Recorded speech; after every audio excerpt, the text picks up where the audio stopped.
ಕಾಡಿನಲ್ಲಿ ಕೆರೆಯ ಬಲಿ ಒಂದು ಜಿಂದ ಮರವಿತ್ತು. ಆ ಮರದ ಮೇಲೆ ಬಹಳಷ್ಟು ಕೋಗಿಲೆಗಳು ಬಂದು ನಿಂಬೆಹಣ್ಣನ್ ಹುಗಳನ್ನು ತಿನ್ನುತ್ತಿದ್ದವು. ಒಮ್ಮೆ ಆ ಮರದ ಮೇಲೆ ಒಂದು ಮಂಗ ಬಂದಿತು.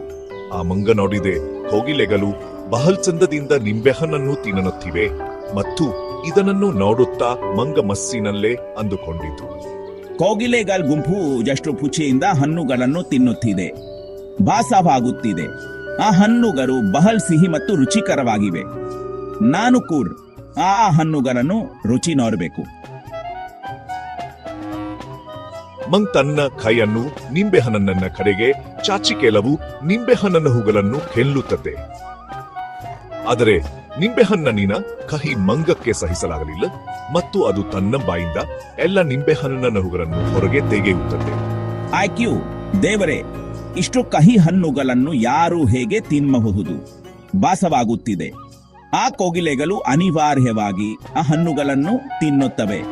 ಇವುಗಳು ಎಂದಿಗೂ ಸಿಹಿ ಹಣ್ಣುಗಳ ರುಚಿಯನ್ನು ಸವಿದಿಲ್ಲ.